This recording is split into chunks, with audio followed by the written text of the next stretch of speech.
Welcome to the Better Pairs Podcast. Join Dr. Jason Fujikawa for his insights on theology, philosophy, culture, and the verbal expressions we use to relate meaning and reality to one another. Make no mistake, this is a podcast for nerds, but particular nerds who are searching for old wisdom made ever new.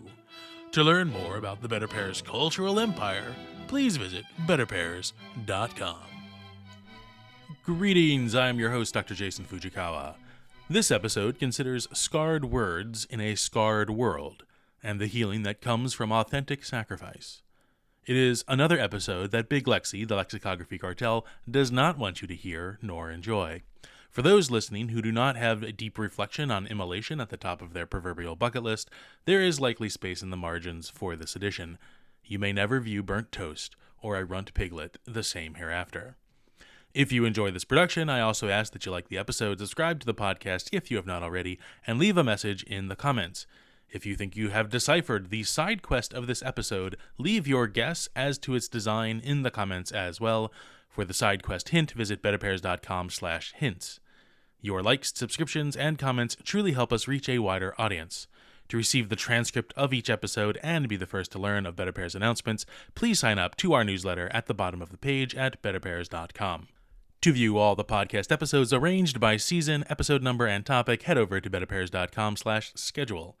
Each episode on the list is hyperlinked to assist you with sharing a particular insight with family and friends. Finally, the Better Pairs podcast is offered free through the wonder of the internet, but made possible through the continued contribution of our listener audience. This year, we announced our new crowdfunding program, Better Pairs Leaves.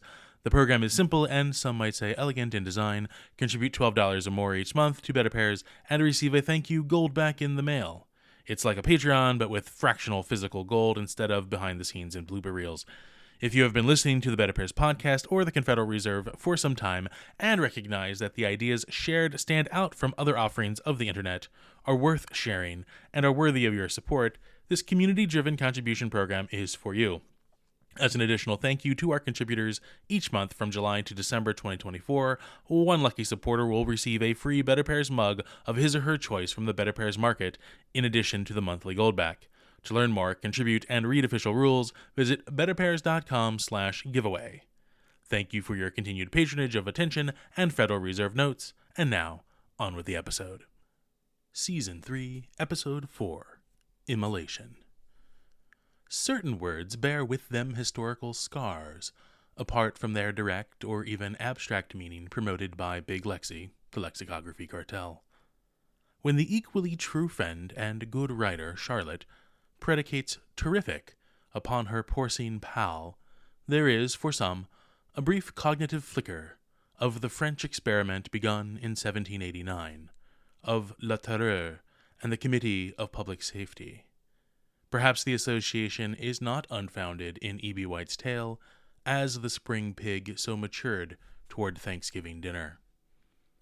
Another such scarred word is immolation, which conjures up the inflamed protests of Buddhist monks against the wars and military occupations of the last century, or more recent protests performed by those spiritually engulfed by the burdens of an increasingly unjust world.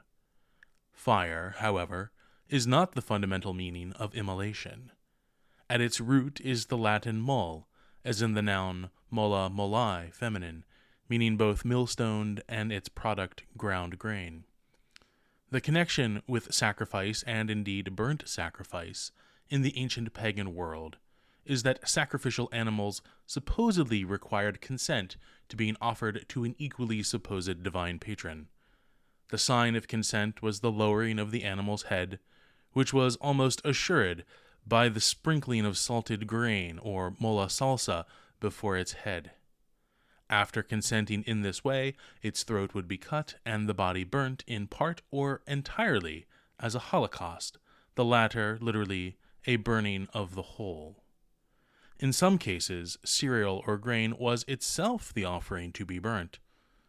In both animal sacrifice and grain offerings, the aspect of sacrifice focuses on the loss of natural and proper goods as an atonement for previous transgressions, or a display of dependence on the divine beyond the natural dependence we have for such possessions.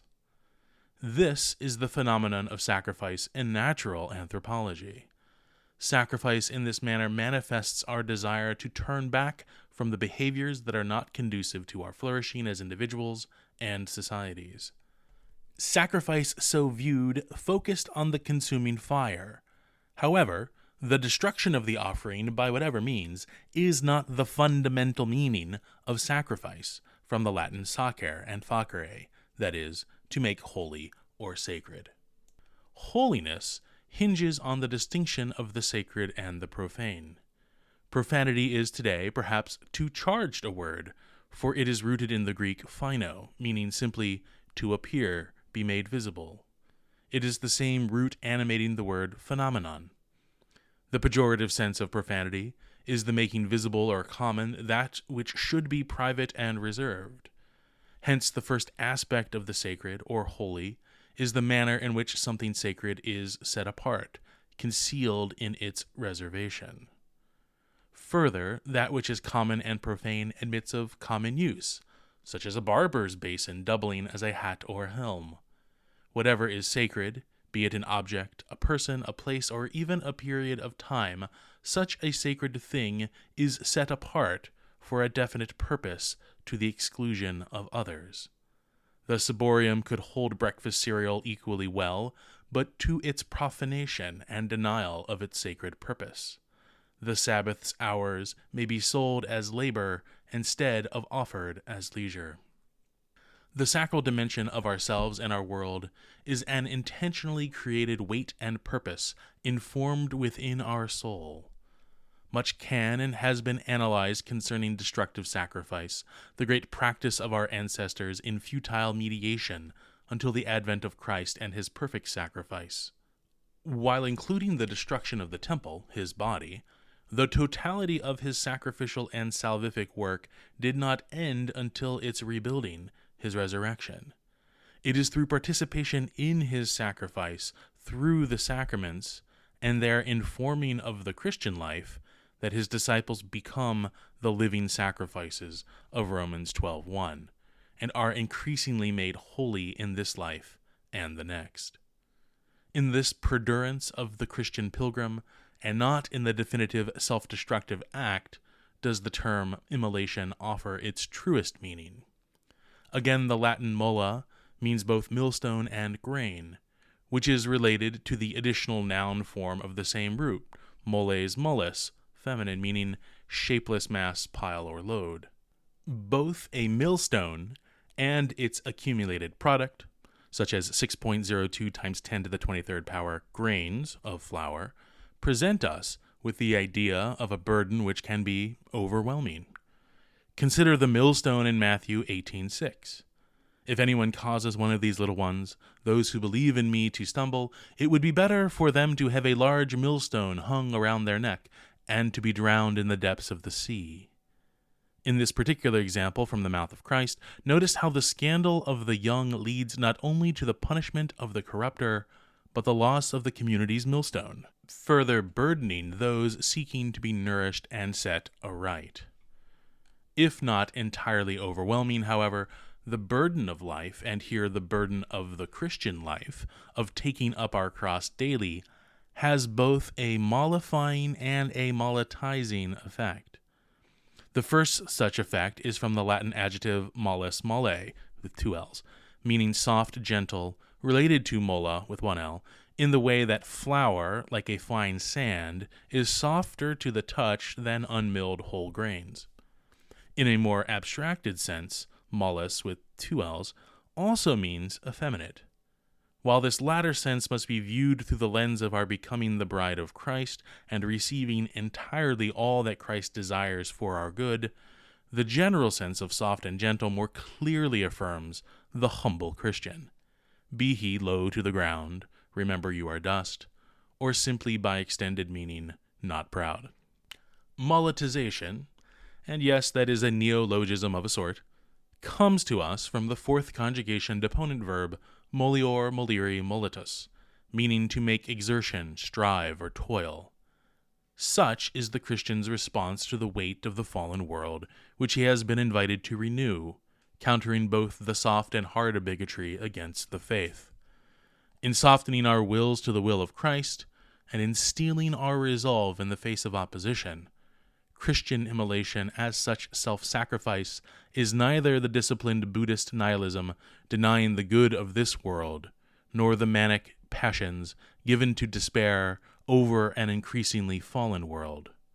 No, the Christian witness, the Christian martyr, burns radiant with the love and surety of Christ veiled under the visage of milled wheat and crushed grape, and is not in the end himself extinguished, as in the holocaust of some mere ox or some pig.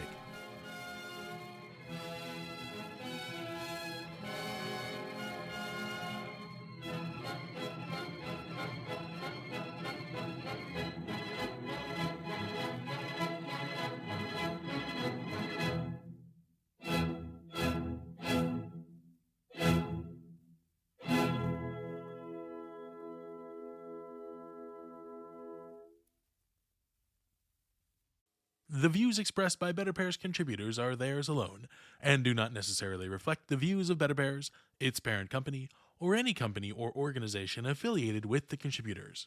For more information, to support Better Pairs, or to shop for Better Pairs merchandise, please visit betterpairs.com.